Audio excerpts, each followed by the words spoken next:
Côte d'Ivoire-Mali, relations tendues entre les gouvernements m'étendre entre Carmen et Sidiki. Pour plus de détails après le générique.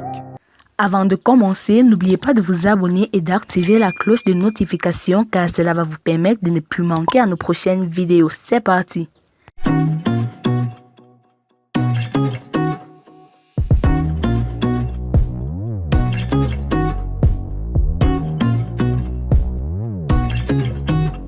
La fraternité ivoiro-malienne date d'il y a bien longtemps.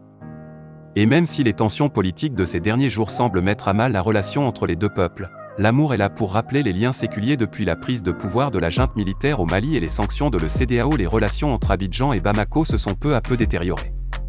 Alors qu'à la levée de ces sanctions, l'on s'attendait au retour de l'idylle entre les deux pays, la récente arrestation de 49 militaires ivoiriens à Bamako a ravivé les tensions. La crainte que les tensions au sommet ne rejaillissent sur les populations a conduit certaines voix à appeler à la mesure dans les déclarations et les commentaires, pour que la voix de la diplomatie tonne. Un appel que l'artiste malien Sidiki Diabaté a compris et a fait sien sous le feu des projecteurs ivoiriens depuis un moment à cause de son rapprochement avec la belle Carmen Sama. Sidiki semble se plaire en Côte d'Ivoire et ne voudrait aucunement que les politiques ne viennent chambouler les choses.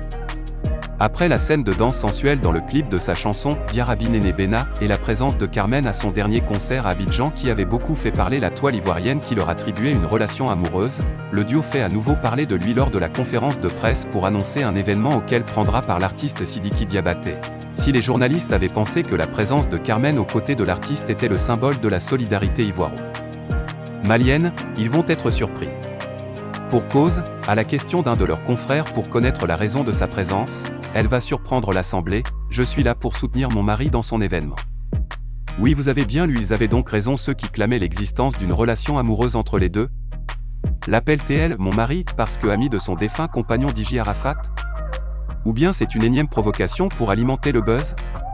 Une chose est sûre, le couple Sidiki-Carmen est la preuve que les désaccords entre les dirigeants des deux pays n'entachent en rien la fraternité entre les Ivoiriens et les Maliens.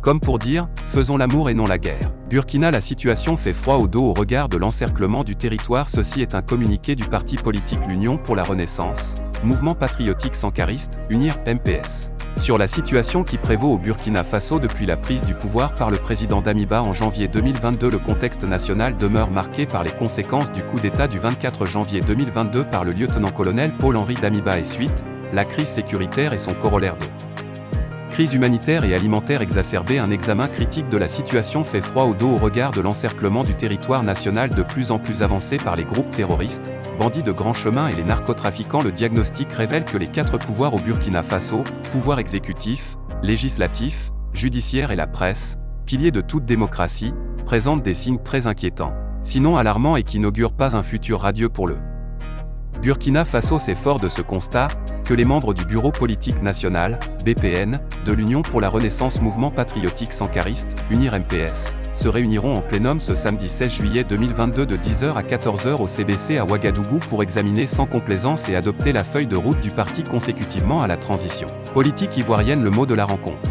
Lors de la rencontre d'hier entre nos trois présidents de la République, à savoir son Excellence Alassane Ouattara et ses deux prédécesseurs, Gbagbo Laurent-Henri Konan Bédié, il y a un mot sur lequel le Benjamin qui nous a livré le communiqué, qui a sanctionné leur tête-à-tête, a beaucoup insisté. Le 20 dans le communiqué final qui a sanctionné la rencontre du 14 juillet 2022 entre nos trois présidents de la République. Un mot a attiré notre attention.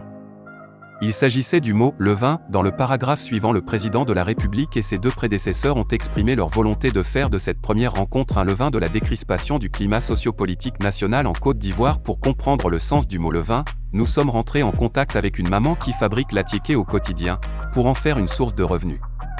C'est-à-dire chez nous au quartier là-bas à Williamsville que la mère fabrique et vend son attiéké pour gagner son jeton. Voici son explication dans notre jargon. Un levain désignait le manioc fermenté qu'on ajoute à l'attiéké afin d'activer sa transformation et de lui donner une saveur légèrement acide. En langue locale, on l'appelle magne pour avoir le cœur net. Nous sommes rentrés en contact avec notre professeur de biochimie de l'époque, le docteur Sangaré Malik, et voici sa réponse. Un levain est une substance capable de produire une fermentation interne dans le corps avec lequel on l'a mêlé et d'y exciter un gonflement.